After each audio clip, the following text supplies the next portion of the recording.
नमस्कार, एक बार फिर से आप सबों का इस यूट्यूब चैनल में बहुत बहुत स्वागत है। आज हम एनर्जी फ्लो इन इंडक्टर इस टॉपिक को डिस्कस करेंगे। इसके पिछले वीडियो में हमने डिस्कस किया था average power flow in inductor is zero. कैसे होता है average power flow of inductor in zero, ये हमने देखा था। पहले तो वोल्टेज का वेवफॉर्म लिया था, फिर उससे 90 डिग्री लैग करके करंट का वेवफॉर्म लिया था, फिर पावर को निकाला था V इंटू आई करके। तो जो हमें पावर का वेवफॉर्म मिला था, हमने देखा था कि हाफ साइकिल में पावर जो है फ्लो होता है, इंडक्टर उसमें एनर्जी को स्टोर करता है, और अनदर हाफ साइकिल में इंडक्टर क्या है, एनर्जी को रिलीज करता है। तो ये तो हमें पता है कि एनर्जी किस तरह से फ्लो करती है इंडक्टर में, लेकिन उस एनर्जी का क्या अमाउंट होता है, किस अमाउंट में एनर्जी फ्लो करती है, उसको हम आज देखेंगे। तो एनर्जी बेसिकली क्या है? एनर्जी जो है उसको हम हिंदी में क्या कहते हैं? ऊर्जा। ये सब लोग जानते हैं, हाई स्कूल लेवल से ही हम लोग इसको पढ़ते हुए आ रहे हैं कि किसी भी कार्य करने की क्षमता को ऊर्जा कहते हैं। यानी energy is the potential to do work. तो ये एक यूनिवर्सल डिफिनीशन है एनर्जी का कि कार्य करने की क्षमता को ही ऊर्जा कहते हैं। अब इलेक्ट्रिकल कंपोनेंट में भी इसी पोटेंशियल को हम एनर्जी कहेंगे। बात जब इंडक्टर की हो रही है, तो इंडक्टर में जब एनर्जी फ्लो हो रहा है तो उससे जो भी वर्क हो रहा है, ठीक है, वही हमारा क्या है? पोटेंशियल है। यानी इंडक्टर में जब करंट हम फ्लो कर रहे हैं तो उसका पोटेंशियल क्या है? वो एनर्जी में कन्वर्ट हो रहा है। मैग्नेटिक फील्ड में वो एनर्जी को स्टोर कर रहा है, और फिर वो एनर्जी को रिलीज भी कर रहा है उसी मैग्नेटिक फील्ड में। ठीक है।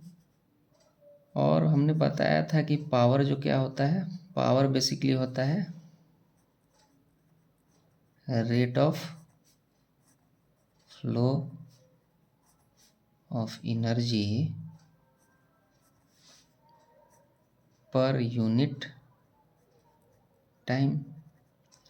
अब सपोज करें 1 सेकंड के लिए हमको निकालना हो कितना एनर्जी फ्लो कर रहा है, तो वो 1 सेकंड में जो भी एनर्जी फ्लो कर रहा है वही पावर है। वही एनर्जी का अमाउंट 1 सेकंड के लिए क्या हो जाएगा? पावर हो जाएगा। ठीक है। तो पावर जो है हमेशा टाइम के साथ आएगा। ठीक है। एनर्जी क्या है? एनर्जी जो है वो टाइम से इंडिपेंडेंट है। यानी एनर्जी जब हम टाइम नहीं भी था उस समय भी एनर्जी थी, और जब टाइम है उस समय भी एनर्जी होगी। एनर्जी बेसिकली पोटेंशियल है, मतलब हिडन है वो। पोटेंशियल क्या है? हिडन है। यानी किसी व्यक्ति के अंदर उतना ही पोटेंशियल होगा ना, जितना पोटेंशियल होगा उतना ही तो वो कार्य करेगा।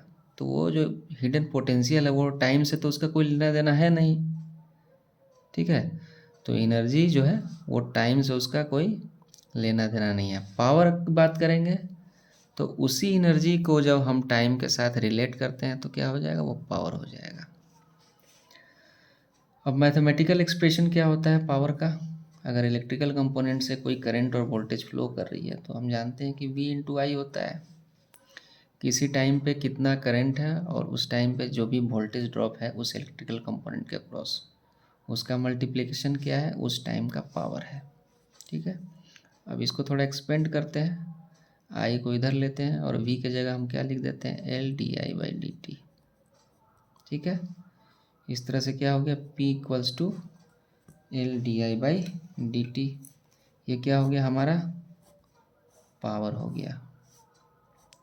अब पावर देखिए, पावर किन किन चीज़ों पे डिपेंड है? एक तो करंट पे डिपेंड है, एक तो इंडक्टेंस पे डिपेंड है, और दूसरा rate of change of current पे डिपेंड है। Rate of change of current मतलब ये टाइम के साथ जो भी चेंज हो रहा है करंट का, उस पर पावर डिपेंड कर रहा है। दूसरा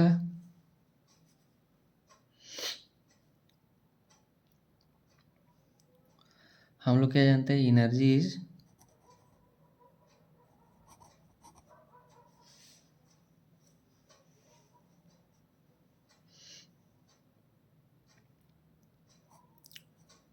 पावर इनटू टाइम, यानी equals to P into T. ये कहाँ से आया? Power is the rate of change of rate of flow of energy, यहाँ से। ये डिफिनीशन आप देखिए, power is the rate of flow of energy per unit time, यानी P equal to E by T. इसको हमने टी को इधर ले आया तो E equal to P into T हो गया।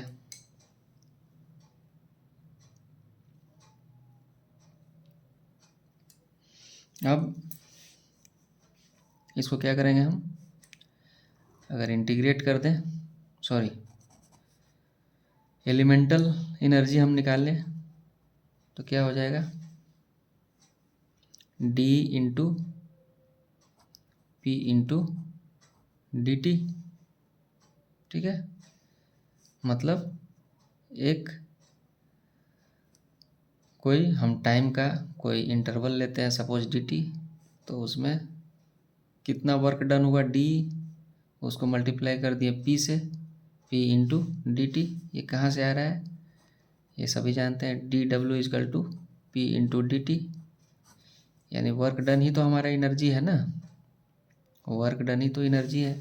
तो D E is equal to P into D T. अब इसको हम इंटीग्रेट कर दें अगर, ठीक है, D E equal to P into D T, और यही क्या है, हमारा एनर्जी है। अब P के जगह हम क्या पुट करते हैं, P के जगह पुट करते हैं इसको I into L D I by D T, जो पावर का एक्सप्रेशन है यहाँ रख देते हैं, into D T. D T से डी टी कैंसिल हो जाएगा, क्या बचेगा हमारे पास, L बाहर आ जाएगा, L integral I into D I. I का इंटीग्रेशन क्या हो जाएगा डी आई के रेस्पेक्ट में, आई स्क्वायर बाई टू, यानी हमको क्या मिल गया, हाफ बाहर निकाल दें, half L into I square. यही हमारा एनर्जी स्टोर इन इंडक्टर निकल गया, E equal to half L I square, यानी एनर्जी स्टोर किस पे डिपेंड कर रहा है, अमाउंट ऑफ करंट पे, अमाउंट ऑफ करंट के स्क्वायर पे, यानी अमाउंट ऑफ करंट जितना ज़्यादा होगा एनर्जी हमारा उतना ज़्यादा होगा। एल तो कांस्टेंट है, सिर्फ यही वेरिएबल है हमारे पास आई, तो आई को हम बढ़ाएंगे तो एनर्जी बढ़ेगा, आई को घटाएंगे तो एनर्जी घटेगा। ठीक है, अब हम एनर्जी का वेव फॉर्म देखते हैं कैसा होता है।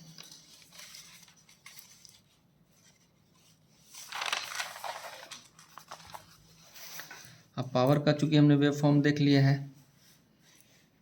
सपोज करिए ये हमारा वोल्टेज का वेव फॉर्म है।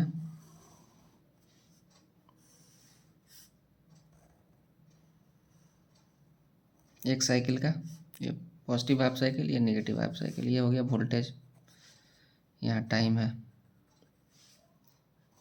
करंट का वेव फॉर्म प्योर इंडक्टर के थ्रू कैसा होता है,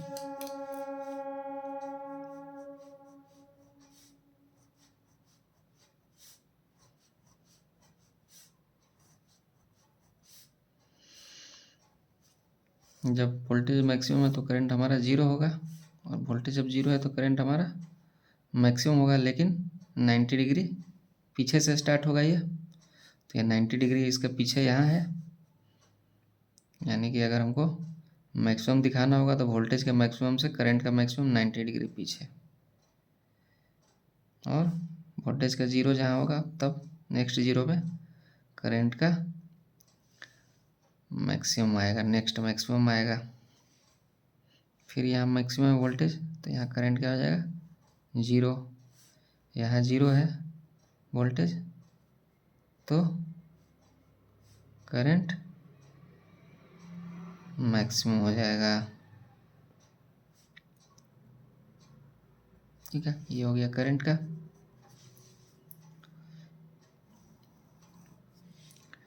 अब इसी में हम देखते हैं एनर्जी का। एनर्जी क्या है हमारा, हाफ LI²। यहाँ I² है, ये हमारा I है। जब हम इसको स्क्वायर करेंगे तो क्या होगा, ये नेगेटिव पार्ट हमारा I², इसका नेगेटिव क्या हो जाएगा, पॉजिटिव हो जाएगा, और टूटा ये I×I हो जाएगा, यानी ये,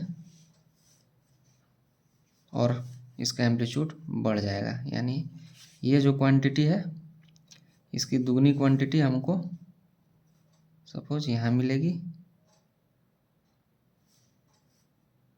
0 है तो 0 से ही स्टार्ट होगा, इस पॉइंट ये 0 है तो 0 का स्क्वायर 0, ठीक है। अब यहाँ मैक्सिमम को मिलेगा,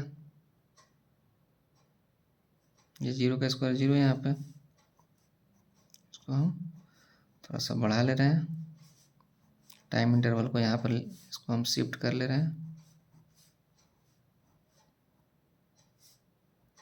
यहाँ 0 है और यहाँ मैक्सिमम है एनर्जी, क्या हो जाएगा, वेवफॉर्म ऐसे हो जाएगा। फिर इसका क्या हो जाएगा स्क्वायर,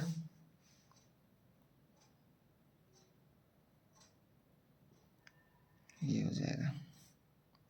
फिर यहाँ 0 है तो ये 0 हो जाएगा।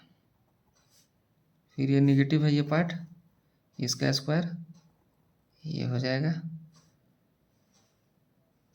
इसका भी नेगेटिव पॉजिटिव हो जाएगा, और यहाँ 0 है तो ये हो जाएगा।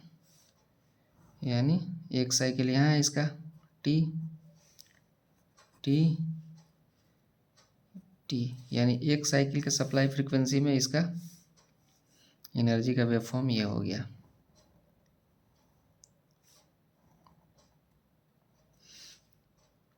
ये एनर्जी स्टोर्ड इन इंडक्टर हो गया, E=LI²। ठीक है, तो आज के लिए इतना ही, नेक्स्ट वीडियो में मिलते हैं। कुछ क्वेश्चंस हम डिस्कस करेंगे एनर्जी से रिलेटेड, पावर से रिलेटेड और फ्रीक्वेंसी से रिलेटेड। तो तब तक के लिए सभी को नमस्कार करता हूँ, धन्यवाद।